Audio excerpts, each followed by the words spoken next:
Tylenol. Like let's say I have a fungal infection, right? I take antifungal, and then I take Tylenol, and then I take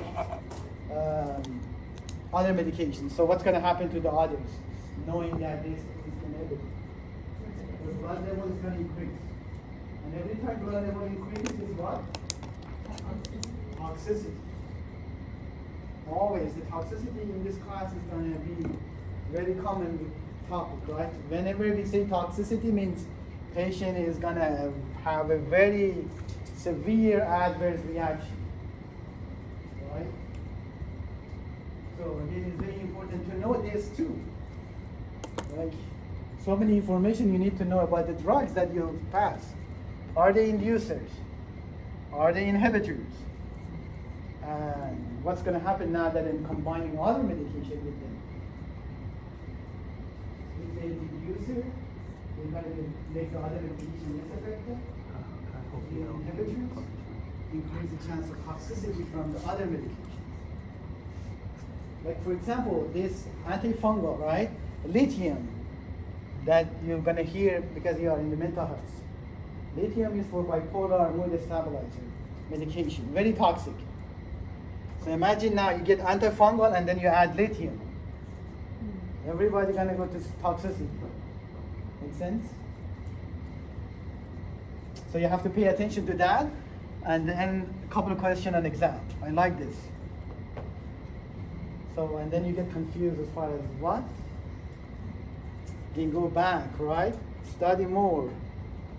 That's why exam 1 is hard. All right. Yes.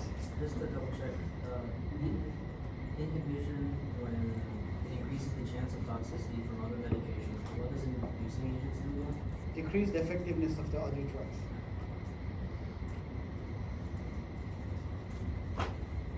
Again, so going back to the metabolism, right? You can see here, drug inactivation, accelerate renal drug excretion.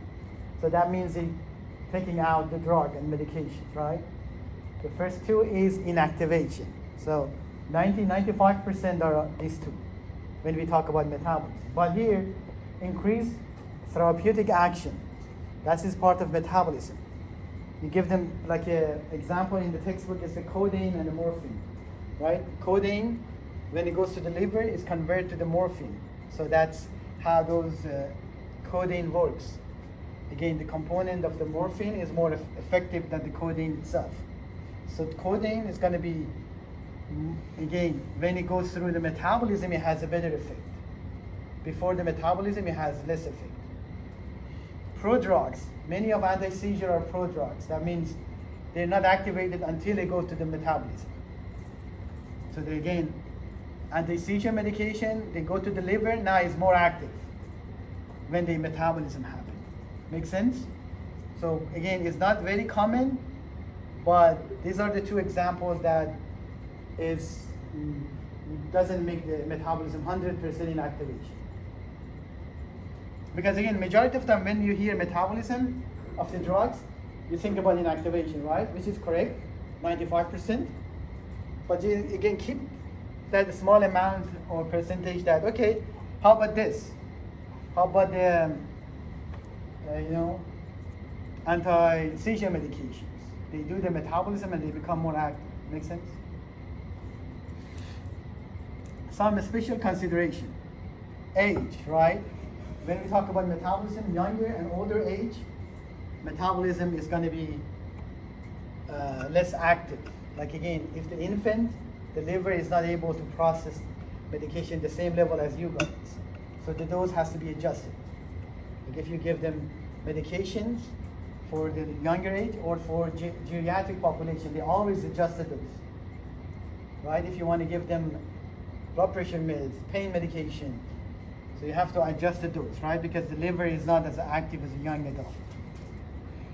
Again, inducers, right? Induction, the same as inducers. We already talked. First pass effect. Again, first pass effect is not part of the metabolism, even though the liver happened. But again, so that is separate from the drug metabolism. Again, so it's going to affect the metabolism is based on how much of this first pass effect, what is the level of this first pass effect. They're always higher. Again, the amount of the medication that get to the liver is going to be less or more. Nutritional status.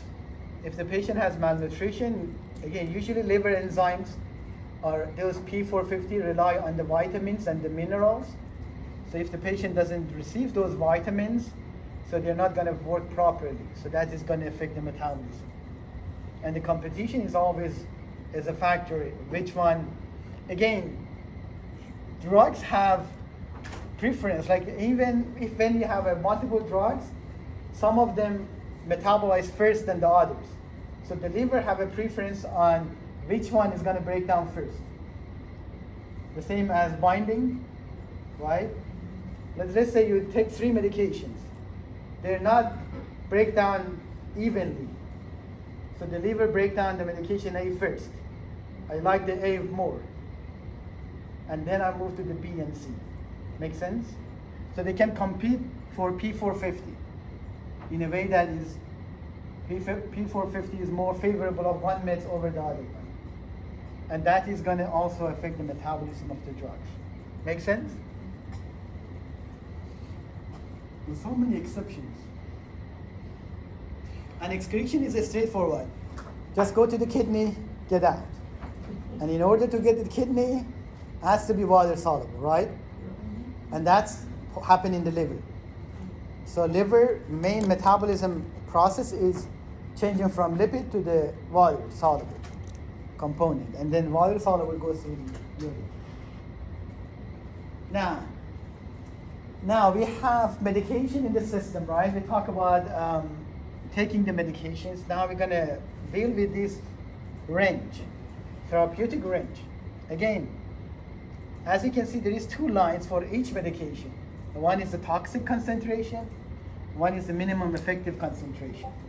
Each medication has these 2 lines, right? And then you want to keep them in this range.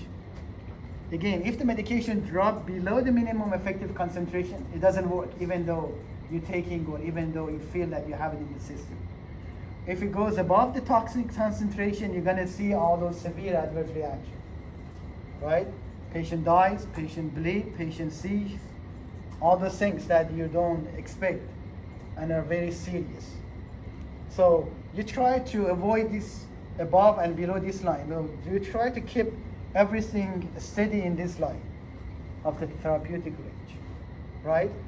And that is very important for each of these medications. And again, it takes some time to get to that level, right? Which brings the idea of the half-life. Each medication has half-life. And what is half-life of the medication? Drug cards, right? Half-life in drug cards. What's the definition of the half-life? Concentration. The time it takes to decrease that medication by 50%. That means 50% of the medication goes away. That time range is considered as half-life. Okay? So if the half-life of the medication X is 4 hours, right? And you give them 2 grams of that medication, how much is going to go away after 8 hours? Yeah, just write it down. Actually, let's practice this. Let's practice because now I have to go to board 3 times. Just a word of advice, this side is going to be better than that side because this is cover the board. So next time you want to come in, I should sit this side. Because this machine is very hard to move. All right. So, like I give a medication, X, right? Medication called X. So I give this medication, let's say 200 milligrams of this medication. This is the sign for half-life, T and 1/2. When you see that, this is the half-life, right? The half-life for this medication, X, is 4 hours. Which means every 4 hours, half of or 50% of this medication goes away. Now, after 8 hours, like 8 hours after you administer this medication, how much of this medication remain in body or in blood?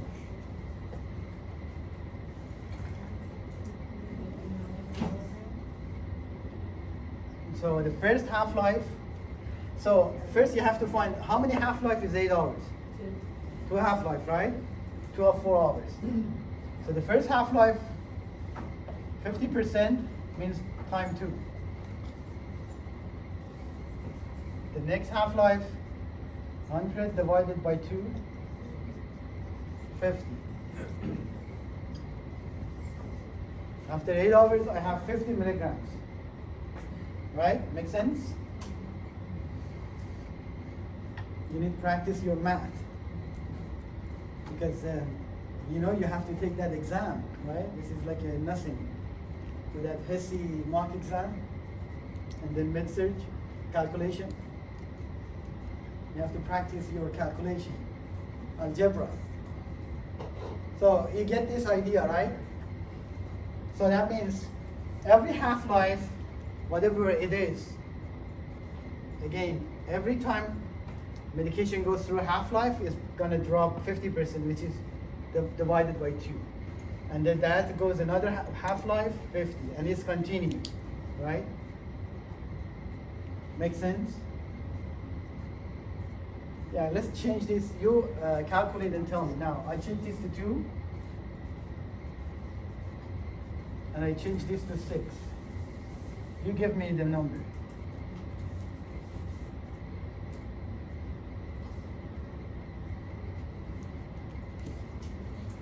What is it? Everybody got it? We have 1 minute, so some of you are fast, some of you need stuff. Just want to make sure because this is challenging part of the exam.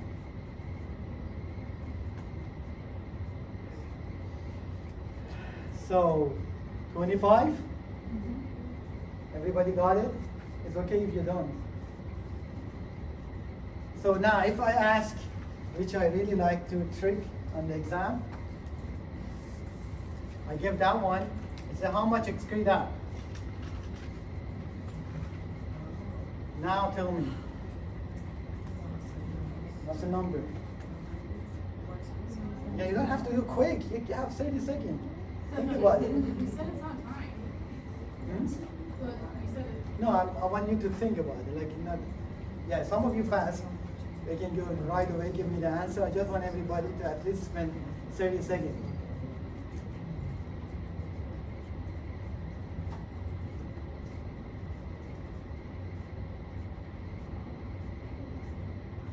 Okay.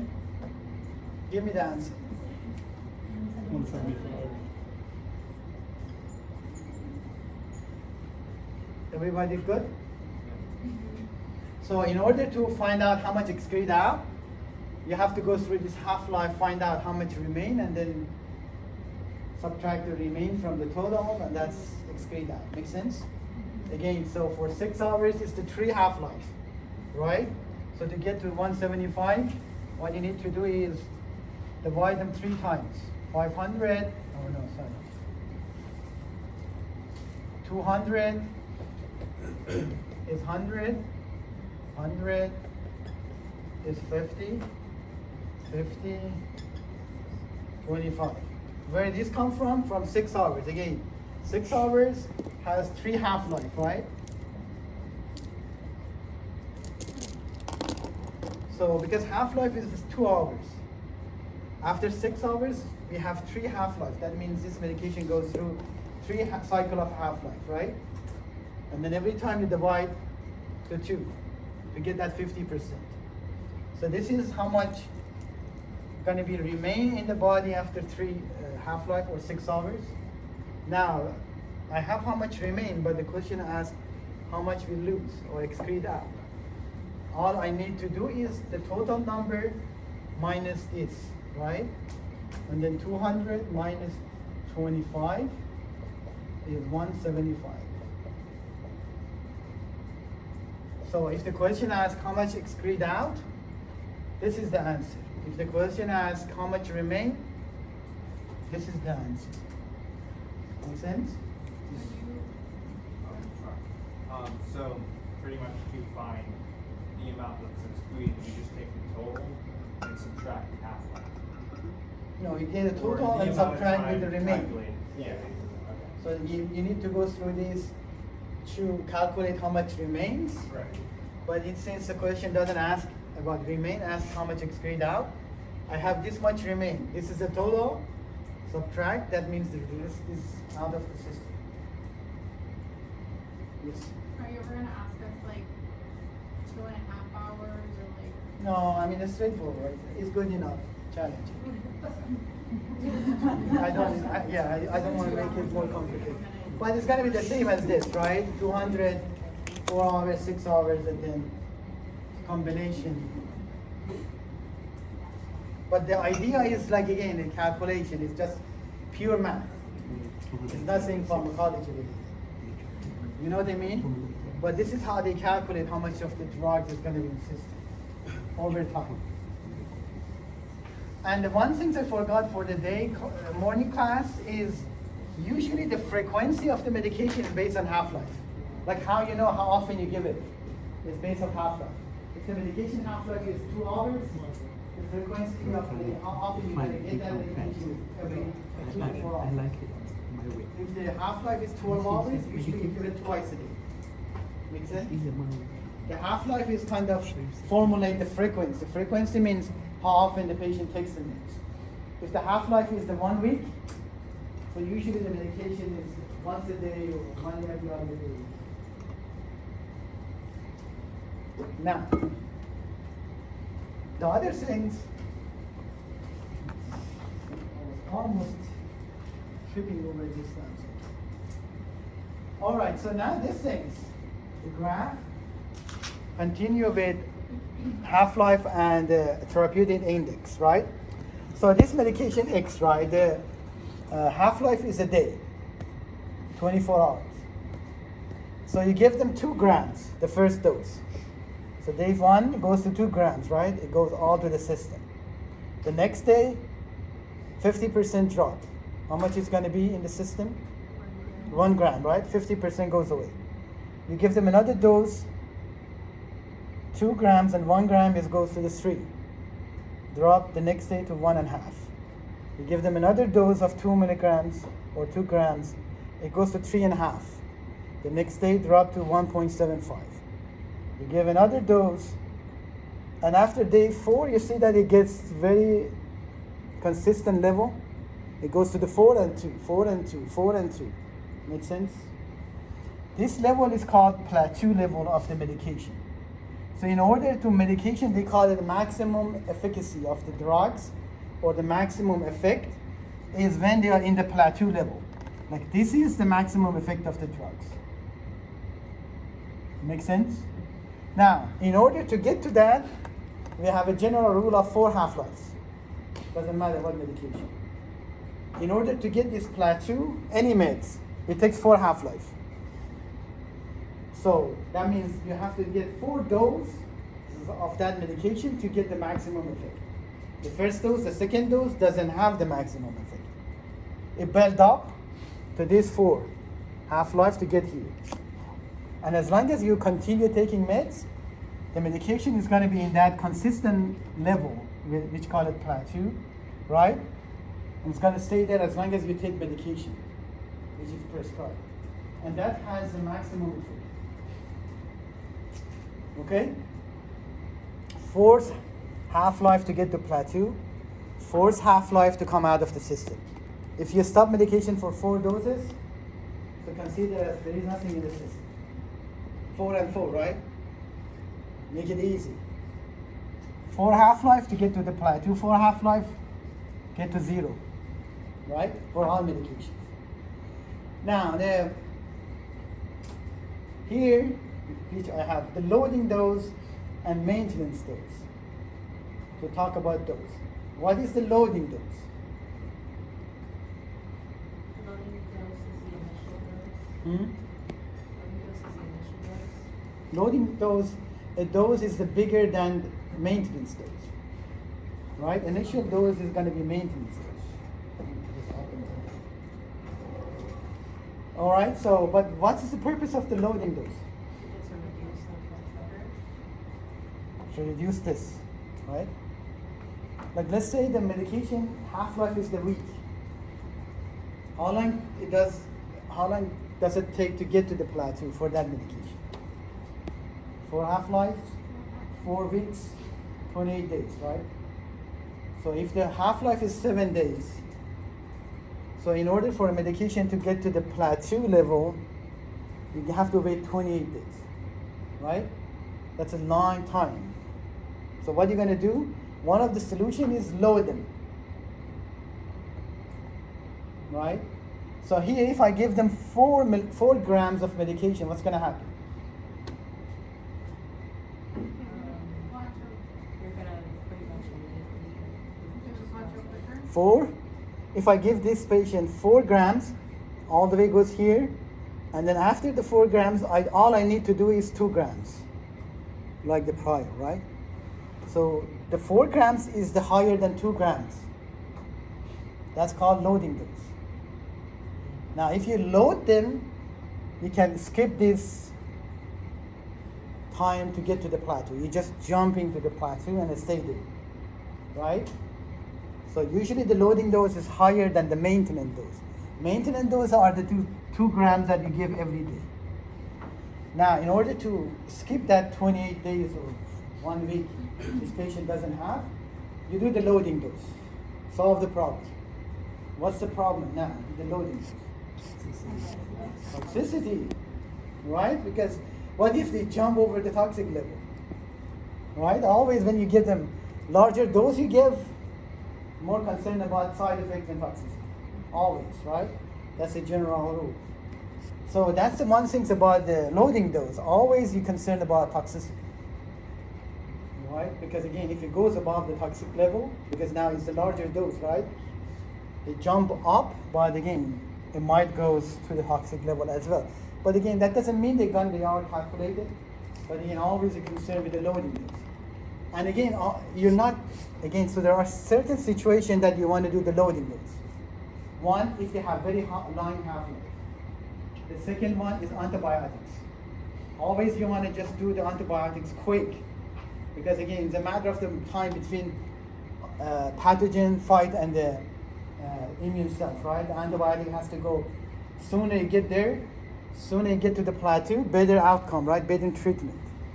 So those are like a condition that you think of loading dose. If you can't wait 2 weeks, 5 weeks, you give them loading dose. If you can't wait because pathogen is already spread, you want to make sure that they jump to that level as soon as possible, you load them, right?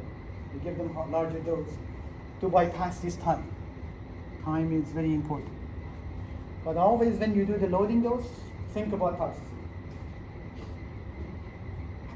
Questions so far? You coming along? You absorb everything? Yes? You're doing it. Again, pharmacodynamic, right? Yes.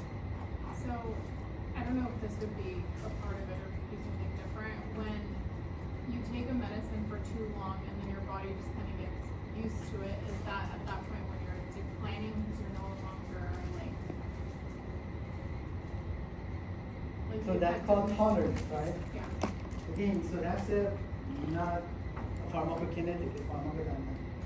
So receptors, they get used to the medications, right? Sometimes, not always. And that's called receptor tolerance. So you have to, like, very common with the control meds. If you get benzodiazepine, if you get morphine or the narcotics, if you get anti-seizure medication, they're used to that medication, so you have to increase the dose. That's the receptor reaction, losing that sensitivity to the drug. And then you have to replace it or increasing it. That's the concept. We'll talk next week, but that's, yes, the receptor sensitivity, like, you know, we talk about tolerance, the dependence, that kind of things that we're going to talk about. But that's the difference. Like again, it doesn't affect this. Half-life is still half-life. But obviously the receptor doesn't, like distribution phase. You know, the drugs, enough drugs goes, but the receptor doesn't respond the same level. So that's now you have to do, like, again, you probably know, like if you on benzodiazepines, after a couple of weeks, it doesn't do the same. Like, you know, that's addiction comes and abuse and stuff, right? With the medication is that now I have to get more and get more and get, again, it's become, again, so one thing with this tolerance is that dose goes higher, like if you see the patient on 10 milligrams of Ativan a day, you get concerned, right?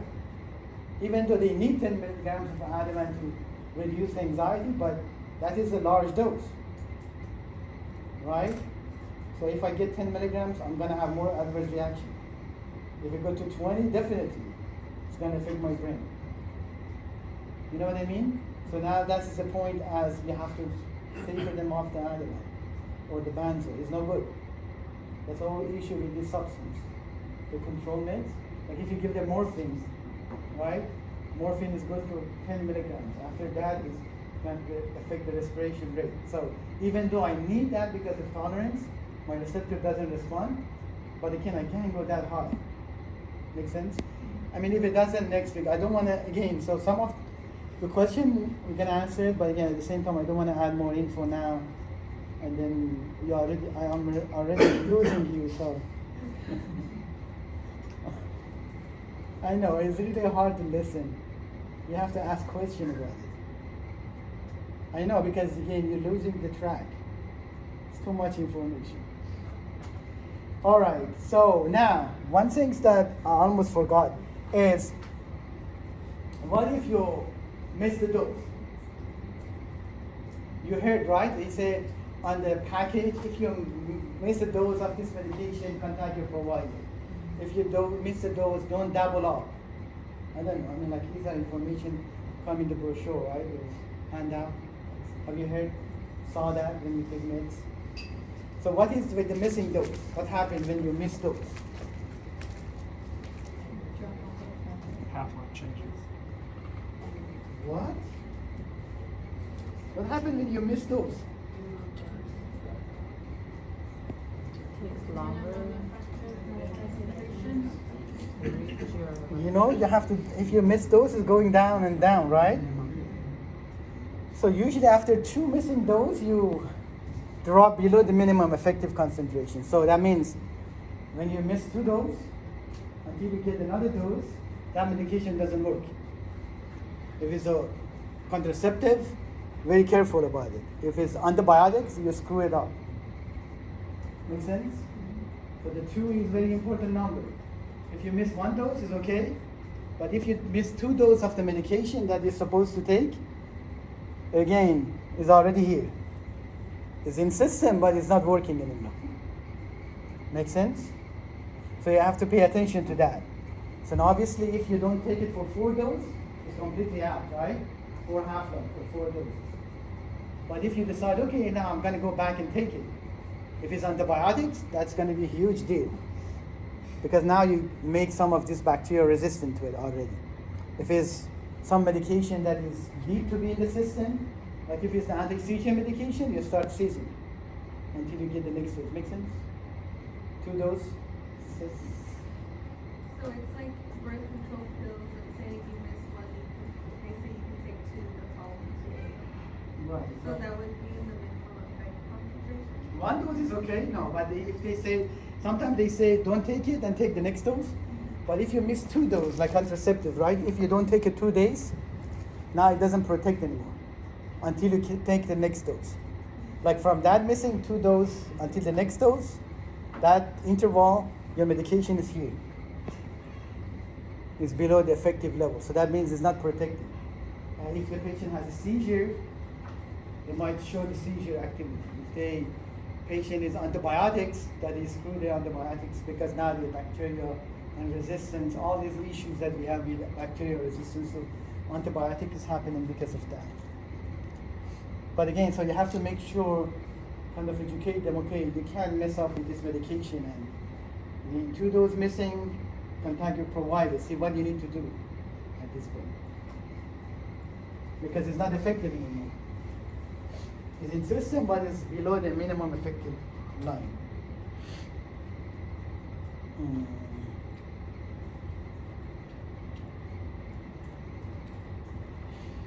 All right, so the dose response relationship. So this is again, it comes next week that we talk about pharmacodynamic and receptors. But again, so the ideal is that you get the maximum response with the minimum amount of medication. Always you want to do medication, like if you have a choice of 2 milligrams and 4 milligrams and 8 milligrams, you always want to stick to 2 milligrams of that medication, right? Like again, so because again, if you increase the dose, right, as soon as you increase the amount of the dosage, mean more adverse reactions, always. But again, you want a maximum effect as well, right? So that means you want an ideal effect with the lowest dose possible. Example of this, like when you want to pick up the medication from categories, right? So again, the category of the drug, like let's say you're in mental health, right? Antipsychotic medication, right? So there are several antipsychotic medications. One is called Haldol. The dose for the Haldol is the 5 milligrams, right? And another medication for antipsychotic is prolexin. Prolexin starts from 50 milligrams. Between these two, which help with the psychosis, you always stick to the Haldol because it has a lower dose of the drugs than the prolexin. Because the start point, in order for that prolexin to work to this maximum, so you have to increase the dose to the higher level. So you have to deal with more side effects, if that makes sense. Does it? Yes. Yes, that's very important. Because again, that you realize, okay, some of these antipsychotic medication, the dose is very high. So the provider doesn't like it. Because to start with, to get the maximum, they have to go very high dose to get that effect. And that high dose is going to cause more side effects. So they avoid those medications. So the next thing is the TI. Another concept is a therapeutic index. What is a therapeutic index? The same as therapeutic range, right? Each medication has TI, calculated, given already. How do you calculate this? So the TI or therapeutic index is LD 50% over the ED 50%. LD is a lethal dose that kills 50% of the animals. ED is effective dose that treats 50% of the animals. Let's say I'm trying to get antihypertensive medication. They're going to kill 50% of the animals to see what dose is that. Let's say medication X is good for the hypertension. So if I give it 10 milligrams of it, it's going to kill 50% of the animals that I have in the study. What is the E stand for? Effective dose. If I give 1 gram or 1 milligram of medication X, 50% of those animal blood pressure drops. Right? It's effective, 50% of the animals. So divide this through. Milligram goes by milligram, 10 to 1 is going to be what? 10. So each medication that you use has a number for the TI. So the Tylenol has TI of the 10. What does it mean? What's the meaning of it?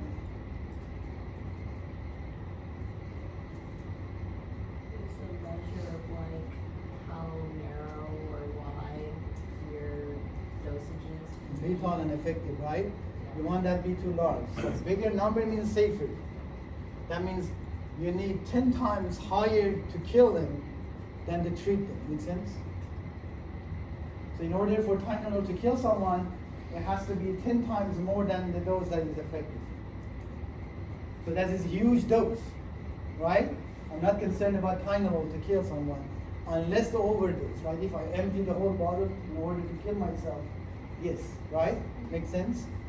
But example, another medication is called lithium. Have you heard lithium? Bipolar mood disorder. So the TI is 1 for the lithium. What does it mean? Very close. So the toxic and minimum effective, the therapeutic range is very close, like very narrow. Which it says here, right? The smaller this number, the narrow that therapeutic gap or range, more toxic or more dangerous medication is. Right? So that's why this is very dangerous meds. When the TI is that low, like 1 or 2, what you gonna do? Which you always do with these medications.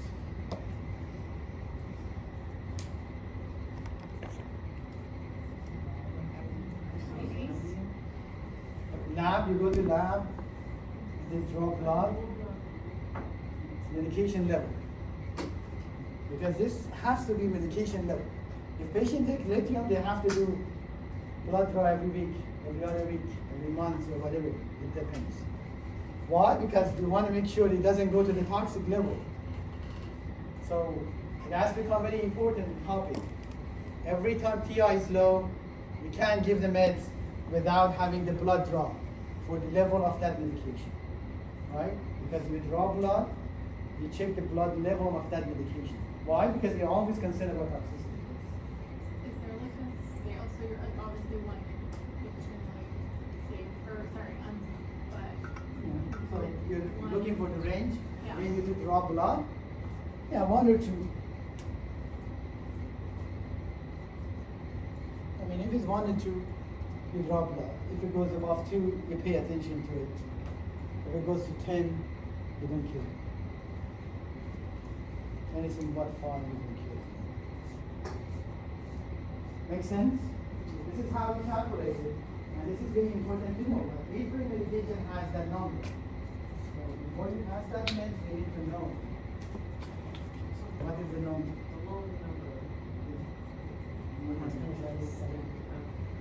More dangerous, more toxic. Again, the lower the number, that means the toxic or the lethal and effective dose are very close, right? That means in order to get the effect, you have to really reach to the toxic level. That's how that calculation means, right? Again, when it goes low, that means the lethal dose and effective dose are going to get very close, right? When it's 1, that means it's almost the same. So the whole purpose that you use the lithium is to get the effective, right? But in that, if the effective is very close to lethal, now you're going to be very concerned. I want to treat you, but I might kill you too. Right? That's the interpretation of this. So lithium toxicity is very real. I mean, that's a real thing. That's why when it's that low, you're going to draw blood. So as long as you have that medication concentration in blood, so you know if it's therapeutic, toxic, under. Because sometimes when you have lithium, the provider also is scared, right? You give them under medicated. So they take lithium, but it doesn't help because we are scared of the toxicity. Make sense? So but when you draw the blood, so you just figure it out. Okay, because again the therapeutic range for the lithium is very close to 1. So again, if when it goes above 1, so it becomes toxic. But anyhow, we good with this? Question? TI on exam? You can calculate it. I should put the number. Say that the medication LD50 is 5 and ED50 is 2. What is TI? Yeah, that's a good question. I never done that. I should remember. I'll go change. You become a mathematician. Now the drug-drug interaction. So again, remember we said anytime you have more than one medication, there is a drug-drug interaction, right? More interaction. So in order to avoid or reduce that, you have to go through the list. See which of those medications you can eliminate. Sometimes there is duplicated meds, right? If you go to the medication list that the patient bring in, like what medication, that sometimes you see that they take the same kind of class of medication. Antihypertensive, 3 of those. So maybe you pick one of those antihypertensive, like at least start processing it, right? Okay, in order to reduce that drug-drug interaction, maybe I can just adjust the dose, adjust the meds. Because again, you want to avoid that drug-drug interaction because sometimes it becomes problematic, right? And again, so one thing that is important, alcohol. Again, alcohol is something that you shouldn't drink when you take certain drugs, right? You want to make sure that alcohol is going to be out of the system. But alcohol, because of affecting the liver, is affecting all these drug-drug interactions. Now, the consequence of this drug-drug interaction. So again, when combine the drugs, sometimes the effect is going to be intensified.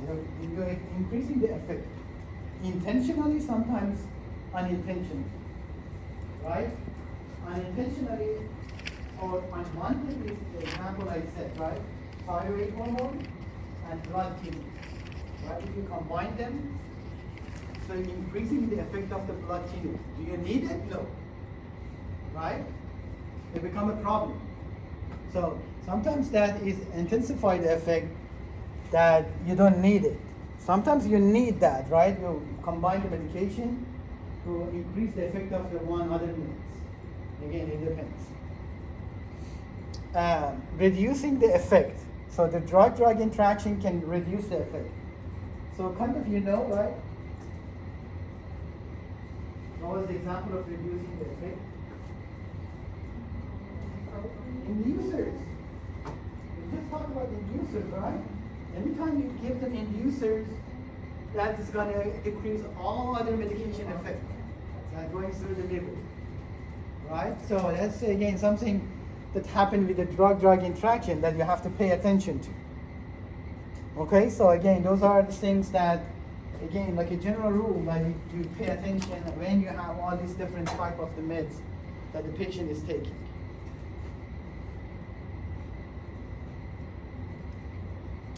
Again, to minimize that, as I just said, like one thing is the list of the meds that you can have in the system. So if that is possible, that is something that you should do.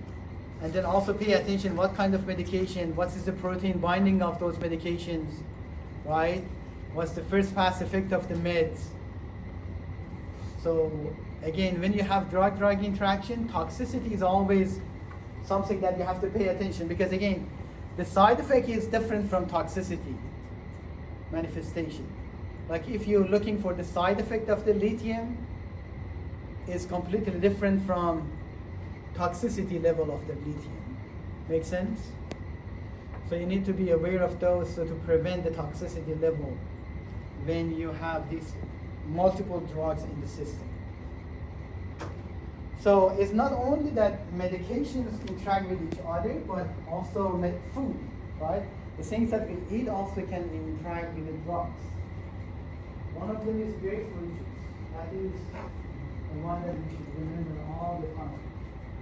Grapefruit juice is inhibitor of the P450.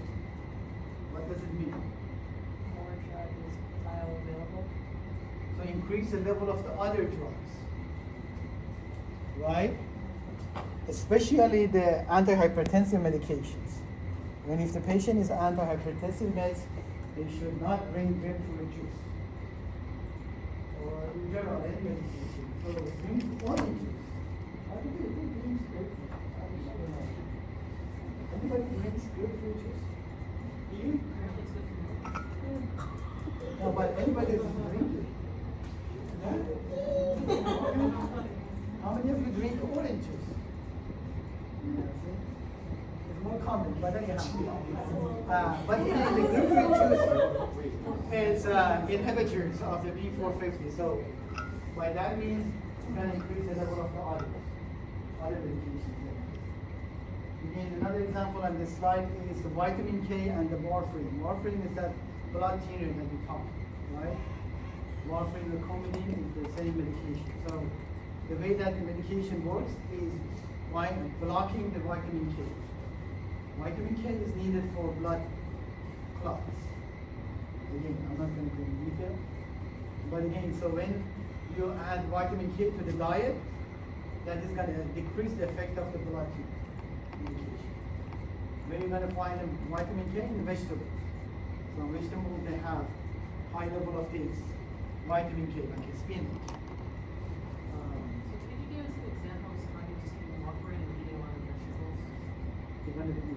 They're gonna bleed. Oh no, sorry. They're going to clot. Not a clot. So let's say I'm giving a patient warfarin and I'm like, don't eat your salad. You know, like what's an example of what I If the patient has a warfarin, Yeah. you just tell them don't eat any salad. don't eat any salad? Isn't it? My friend is also on spinach. Oh no. Yes. Have cravings. Yes. If you do, you have a stroke, not a heart attack, because warfarin doesn't work. Warfarin is because vitamin K is causing clot. Right? Warfarin works by suppressing vitamin K. Now you give them lots of vitamin K, will remove the warfarin, so the clot is coming. But again, is a way above the class for today. But again, next semester, the anticoagulation medication, you need to learn all those things. But yes, you need to be avoiding. Usually when you're eating a lot of vegetables, it's like really good for you. Yes, not in this case. Sorry. But not in this case. How are you gonna get better? In the general thought, yes. But also, adults, you can change the medication. If you are willing to salad, don't take that. There is other choices. No, the warfarin is a old medication. I mean, it's not in practice much. Oh, Yeah, then I don't have to worry. you don't have to worry. They have a very new version of the blood thinner, so don't worry. But again, it's just an example. Warfarin was very common in practice for years. So, anyhow, that's, as you can see, sometimes you have to pay attention to what you eat, right? Because that can interact with the medication. It's not just drugs, so you have to know those too.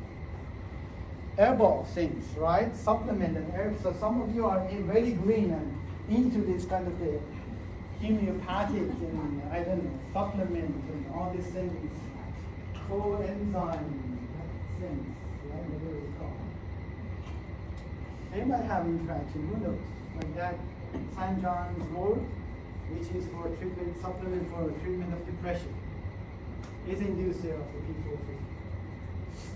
Right? That St. John wort as antidepressant supplement, or you can be inducer of the P450. That means if you take that and take other medications, so that's going to be decreasing the effect of the others, decrease the blood level. So again, you have to kind of be aware of all these interactions. So it's not only medication that you have to be concerned, you have to pay attention to things that they're not even medications. Good. Questions? You doing so far? All right, so we're going to cover this topic and take another break. Now, we heard adverse reactions and the side effect, right? And we wonder what's the difference. Now is the time. Like adverse drug reaction is the bigger umbrella, right? Everything that is related to taking that medication, minor to the severe things, are going to be categorized under the adverse drug reactions. So many things are present in adverse drug reactions that side effect is one of them. Like, I'm just going to go over the list: side effect, toxicity, allergy, idiosyncratic, paradoxical, iatrogenic, physical dependence, carcinogenic effect, and teratogenic effect. All these are the adverse drug reactions, right? All these 9 or 10 things considered as adverse drug reactions. So when we say medication has an adverse drug reaction, means they have one of these, right? But the side effects only is the portion of these adverse drug reactions, but very important portion. So this is the difference between side effect and adverse drug reaction. So again, what is the side effect? I guess when the receptor or the drug has like a affinity to a non-target receptor and creates a different thing in the therapeutic outcome, like headaches, nausea. Mm-hmm. Again, the side effect is they are some of the unwanted effect of medication that is predicted.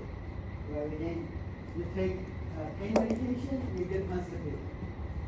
You know that it's going to happen. That's become a side effect.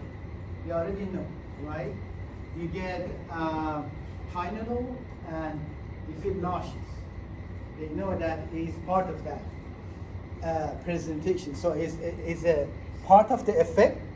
It becomes side effect. That means you don't want that, but you have to deal with it. Again, the purpose of getting narcotic opiate medication is to control the pain, not it drop the respiration rate. It make you sedated.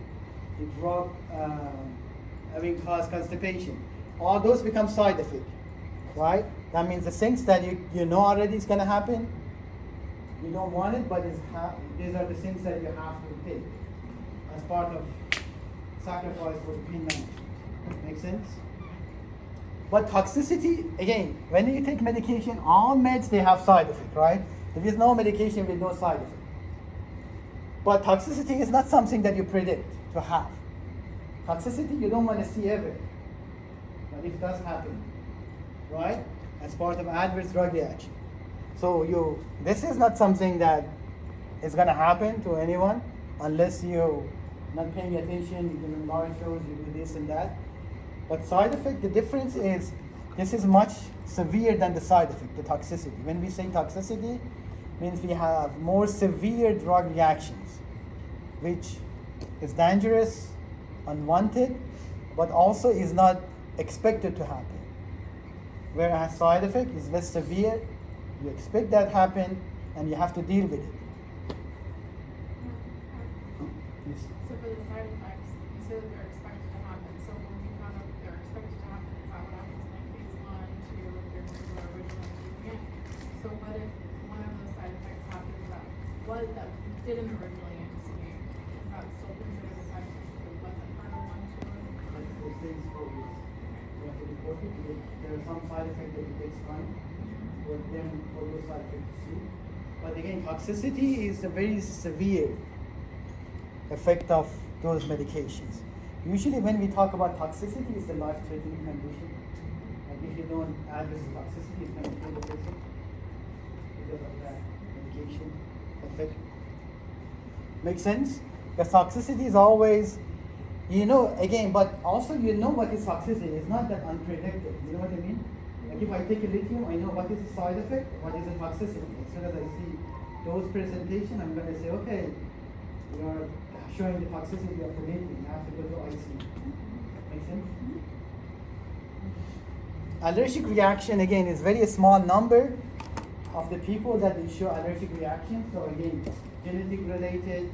It has to be a specific kind of the group that showing that allergic reaction. Again, a very small number of the people having the allergic reaction from those medication. And that is adverse drug reaction. Part of the adverse drug reaction.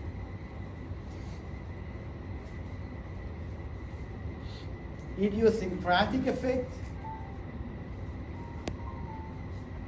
What's that noise? The clock on the wall. Oh.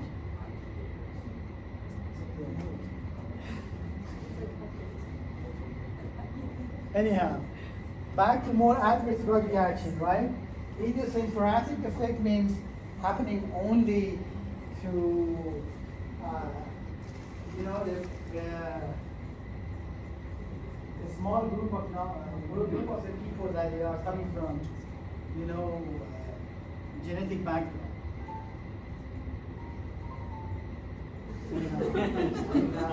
This is expected.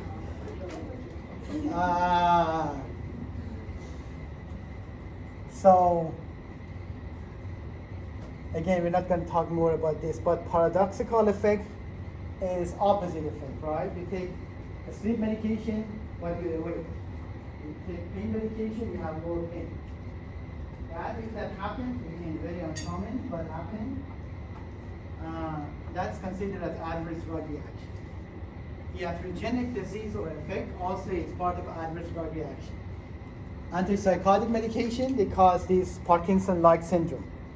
So when the patient takes an antipsychotic medication, they show the Parkinson's sign and symptoms. But again, it doesn't cause Parkinson. If you stop the medication, those signs and symptoms goes away. So if the medication has those kind of presentation, right? So they consider, or they call them iatrogenic effect of those medications. So which become part of the adverse drug reaction. And physical dependence. So again, next week or maybe on week 5, we talk about narcotics. So physical dependence is a component of those narcotics, right? If you take narcotic, if you take Dilaudid, morphine, you know, oxycodone, what's going to happen? You're physically dependent on those medications. That means if you stop the meds, you're going to have the withdrawal syndrome, physical presentation. The patient takes narcotic, if you stop, everything is going to go reverse. They're going to have pain, they're going to have anxiety, they're going to have diarrhea, throwing up. So that's become physical dependence, but that's not the addiction, right? Addiction is different. So that's become part of that adverse drug reaction. So that means narcotics, always they have a physical dependence. So that physical dependence of narcotic is the adverse drug reaction for the narcotics. Carcinogenic effect, if they cause cancer, right? And teratogenic effect is very important. These are affecting the fetus or baby during the pregnancy. So many medications are, again, when we talk about antihypertensive meds, majority of the antihypertensive meds goes away as soon as a person becomes pregnant because they can't use them. They're all teratogenic. We dropped a very short list of the antihypertensive you can use during the pregnancy, right? So that medications that they cause teratogenicity, harming the fetus or baby during pregnancy. So that is the adverse drug reaction. Make sense? So again, to separate adverse drug reaction, now you understand that many other things is involved with adverse drug reaction, including the side effects. And side effect is not the only thing in adverse, but is part of the adverse. So again, sometimes we interchangeably using the side effects and adverse drug reaction. But now you have an idea what's the difference. All right, question? Yeah, let's take 10 minutes. 3:08, we come by 3:18.